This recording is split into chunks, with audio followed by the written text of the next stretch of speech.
बहुत ही निहायत सज्जन आदमी, शॉर्ट हाइटेड। जैसा कि उनका व्यक्तित्व स्टूडेंट टाइम पीरियड पे भी वो ऐसे ही थे। कुछ मैं उनके स्टूडेंट टाइम पीरियड की घटना आपके साथ शेयर करूंगा। मतलब वो इतने विलक्षण थे। जब वो 9th में थे तो वो 10th के जो स्टूडेंट्स थे उनके क्वेश्चन सॉल्व किया करते थे। जब वो 10th में थे तो 11th के सॉल्व किया करते थे, और जब 11th में पहुंचे तो 12th के बिल्कुल उनको टाइम नहीं लगता था डेरिवेशन सॉल्व करने में या उनकी प्रॉब्लम सॉल्व करने में, इतना तेज था। टीचर्स जो हैं उनकी क्लास में जाने से हिचकते थे, डरते थे। पूरे सब जगह उनको बल्कि कह दिया जाता था कि उनका नाम रख दिया गया था कि न्यूटन है, लगता कि न्यूटन है, इस तरह की थी। तो जो टीचर्स थे वो बहुत मतलब इस तरह के प्रश्न वो रख देते थे कि गणित के ही, कि एक तो सब्जेक्ट रिलेटेड और दूसरा कुछ इस तरह के प्रश्न रख देते थे कि टीचर परेशान हो जाता था, उसको एक्स्ट्रा टाइम देना पड़ता था पढ़ने के लिए, खुद तैयारी के लिए।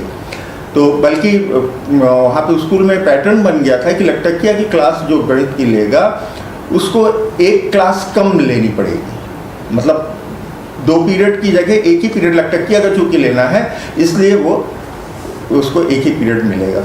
ऐसे ही सब चल रहा था लटकिया जी के। जब वो 10th में थे लटकिया जी, उसी समय नया सेशन स्टार्ट हुआ। एक बड़े स्मार्ट से टीचर स्कूल में आए, बहुत स्मार्ट थे, यंग थे, 35-40 साल के थे और अपने सब्जेक्ट के बड़े माहिर थे। नए नए ट्रांसफ़र होकर वहाँ आए, पोस्टेड हुए, लेक्चरर थे मैथमेटिक्स के। तो जब सेशन से पहले मीटिंग हुई क्लास अलॉटमेंट की, तो बताया गया कि भाई लटकिया की क्लास कौन लेगा 10th की मैथमेटिक्स की, तो उसको बेनिफिट होगा, 2 क्लासेस की जगह 1 क्लास लेनी पड़ेगी। तो इन नए जो थे इन्होंने कहा अरे क्या है, मैं लूँगा मैथमेटिक्स की क्लास, 10th की मैथमेटिक्स है। उन्होंने कहा हाँ, तो 10th की मैथमेटिक्स की क्लास मैं लूँगा, 10th की मैथमेटिक्स। उनको साहब उन्होंने कहा 1 पीरियड बचेगा हमारा। उन्होंने कहा मैं लटकिया को, बल्कि वहाँ पे स्टाफ की मीटिंग में उन्होंने कहा लटकिया को मैं लटका दूँगा, लटका के काट भी दूँगा, वो आप लोगों को चला लिया होगा उसने, मुझे नहीं चला पाएगा। इस तरह से वो ओवर कॉन्फिडेंट थे। वो क्लास में पहले ही दिन गए तो पहले दिन उन्होंने ये सोच लिया कि इसको लटकिया को थोड़ा इसका मॉरल डाउन किया जाए। तो उन्होंने बैक बेंच पे बैठे हुए बच्चे से एक प्रश्न पूछा। मालूम था कि बैक बेंचर्स को नहीं मालूम होता, लटकिया सबसे फ्रंट लाइन पे बैठता था और सब टीचर के बिल्कुल सामने बैठते थे। इवन कभी कभी कोई अगर बच्चा बैठ भी गया, लटकिया ने प्रवेश किया तो उठ जाता था, लटकिया जी उसमें बैठते थे। तो उन्होंने बैक बेंचर्स से प्रश्न किया, एक डेरिवेशन उसको किया, उससे बनना ही नहीं था, बैक बेंचर था। तो उन्होंने उसको बुलाया बोर्ड के पास और एक संटी रखे हुए थे, सट कहने लगे कि जो लड़का इस तरह से करेगा और पढ़ेगा नहीं उसको ऐसे ही होगा, दंडित किया जाएगा। लटकिया जी खड़े हुए, कहने सर इस तरह से आप मार रहे हैं इसको, स्टूडेंट को, तो ये क्या इससे इसको पढ़ लेगा ये? तो उन्होंने कहा कि तुम बीच में मत बोलो, क्या नाम है तुम्हारा? जानते थे कि यही लटकिया है, लेकिन फिर भी उन्होंने पूछा। उन्होंने बताया कि अपना नाम बताया लटकिया। इन्होंने कहा सुनो बीच में मत बोला करो, टीचर और जब मैं बात कर रहा हूँ दूसरे से तो तुमको बोलने की ज़रूरत नहीं। तो लटकिया जी ने कहा देखिए सर कोई प्रश्न ज़रूरी नहीं है कि सबसे बने, नहीं बना उससे, तो इसके लिए अगर उसको आप इस तरह से मारेंगे और दंडित करेंगे तो वो उसका इंटरेस्ट ख़त्म हो जाएगा सब्जेक्ट के लिए। तो कोई ज़रूरी नहीं है कि सब प्रश्न सबसे बने।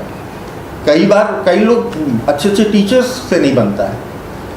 तो उन्होंने बहरहाल डाटा, तो लटकिया ने कहा कि सर एक बहुत छोटा सा प्रश्न है, तो मैं तो सबकी क्लास के सामने आपसे ही पूछ रहा हूँ, आप प्रश्न मैथमेटिक्स का है।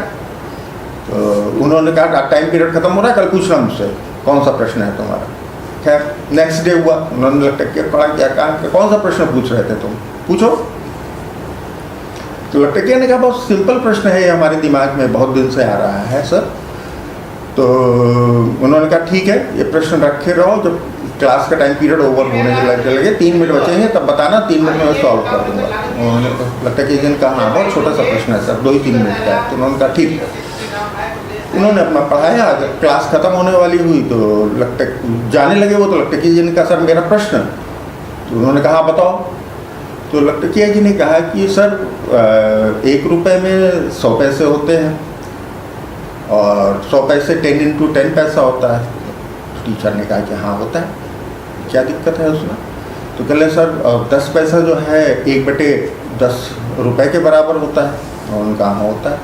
तो उन्होंने सॉल्व किया, कॉपी ली, 1 रुपये इज इक्वल टू 100 पैसे, 10 × 10 पैसा, और फिर 10 पैसे को उन्होंने 1/10 रुपीज़ कर दिया, और फिर उसके आगे वाले डेरिवेशन में उन्होंने इज इक्वल टू 1/100 रुपीज़ कर दिया। और कहते हैं सर 1/100 रुपीज़ तो सर 1 पैसा होता है, सर 1 रुपये क्या 1 पैसे के बराबर होता है।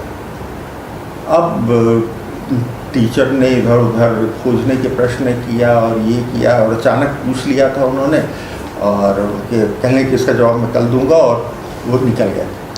और बाहर आके फिर उन्होंने अपने टीचर से डिस्कस किया कि ये तो बड़े उटपटांग प्रश्न करता है, इसको तो दंडित किया जाना चाहिए, ये उसे सॉल्व बाहर के प्रश्न करता है उस सब्जेक्ट के। तो फिर प्रिंसिपल साहब ने लगता किया ये को बुलाया और कहा कि तुम सब्जेक्ट से रिलेटेड प्रश्न पूछोगे, सब्जेक्ट से बाहर के प्रश्न नहीं पूछा करोगे, इस तरह के प्रश्न बना के नहीं लाओगे। तो आपकी क्लास है, आपको क्लास के बारे में पूछना चाहिए, क्लास के जो आपका सिलेबस है उसमें पूछा। उन्होंने कहा ठीक है सर, सॉरी। फिर कुछ दिन बीते, उन्होंने लगता क्या जी ने एक अलजेब्रा का कोई चैप्टर था, मुझे अच्छे से याद नहीं है, उस चैप्टर का उन्होंने एक प्रश्न जो पढ़ा रहे थे वो उसी चैप्टर का एक प्रश्न पूछा, उससे आगे का कोई थ्योरम थी उससे रिलेटेड। तो जो नए टीचर महोदय थे उन्होंने कहा, मिश्रा जी नाम था उनका, तो मिश्रा जी ने कहा कि इसको पढ़ने की ज़रूरत नहीं, ये आता नहीं है, कभी भी है, तुम 10 साल के पेपर में तुमको दिखा दूंगा बोर्ड एग्जामिनेशन का 10th का, ये कभी नहीं पूछा गया ये प्रश्न, और इतने लंबे डेरिवेशंस नहीं आते। तो लखटकिया जी ने कहा कि साहब आता है और नहीं आता हो सर, हमारे सिलेबस में है, और अगर आप हमको नहीं बताएंगे, आप इसको नहीं हम जानेंगे, हम इसका उत्तर नहीं जानेंगे, तो फिर आगे चल के अगर हम में से भी कोई शिक्षक बन गया तो हमारी आगे वाली जनरेशन भी नहीं जानेगी, ये तो अनसॉल्व रहा है। तो ज़रूरी नहीं है कि सर परीक्षा में पूछा जाए, इस प्रश्न को सर इसका हल करें। तो टीचर को जब उन्होंने इंसिस्ट किया तो टीचर अब हल करने लगे। अब वो हल करते करते करते करते काहे को वो प्रश्न हल हो 40 मिनट गुजर गए और पसीने पसीने हो गए साहब टीचर महोदय। अब लड़के खुसुर खुसुर सब कोई बात करने लगे, कोई कुछ करने लगे, और टीचर जी जुटे हुए। उन्होंने कहा, अब वो मना ही रहे थे कि बेल बज जाए, और बेल बज गई। तो टीचर महोदय ने कहा कि कल, मिश्रा जी ने कहा कल बताऊँगा इसका उत्तर, और साहब वो चले। नेक्स्ट डे जब वो आए क्लास में तो फिर से वही डेरिवेशन आया, उन्होंने घर में सॉल्व किया होगा, तो उन्होंने उसका नाम ही नहीं लिया उस डेरिवेशन का, और वो अपना दूसरा पढ़ाने लगे। जब वो थोड़ा सा टाइम बचा तो लखटकिया जी ने पुनः प्रश्न किया, सर वो प्रश्न उस थ्योरम वाला वो सर उसका सॉल्व करा दीजिए। तो उन्होंने कहा कि उसको कोई ज़रूरत नहीं है तुमको सॉल्व करने की, और वो तुमसे नहीं पूछा जाएगा। लखटकिया जी ने कहा नहीं सर।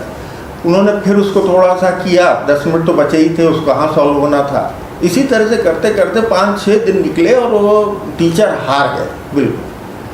लास्ट में लखटकिया जी ने उस प्रश्न को बोर्ड में खड़े होके 30 मिनट में क्लास में टीचर के सामने उसको सॉल्व कर दिया, 30 मिनट्स में, जिसको कि टीचर महोदय थ्योरम का वो था उसको सॉल्व नहीं कर पाते थे। इस तरह के व्यक्तित्व था लखटकिया जी का, बहुत ही विलक्षण बुद्धि के, अपने सब्जेक्ट के प्रति, अपने मतलब जितना भी उनका कोर्स था उसको इतना ज़्यादा उनकी प्रिपरेशंस रहती थी कि टीचर्स बड़ा डरते थे उनकी क्लास में आने। इस तरह की बहुत सारी घटनाएं हैं। अब इसी तरह से वो टॉप करते गए और आगे बढ़ते गए। उन्होंने फिर बीएससी किया, फिर एमएससी किया, और उसके बाद वो लेक्चरर हो गए स्कूल में वहीं पर लोकल, और मैथमेटिक्स के ही लेक्चरर हुए। फिर उन्होंने वहाँ पे अपनी क्लास जो है वो सब मैक्सिमम क्लास जो है स्कूल की वो लखटकिया जी को अलॉट होती थी। अब उनके टीचर के टाइम पीरियड पे जब वो टीचर हो गए तो उस टाइम पीरियड पे बहुत सारी घटनाएं हुई। उनकी चर्चा आज टाइम ज़्यादा हो रहा है, उसकी चर्चा अगले एपिसोड में आपसे करूँगा।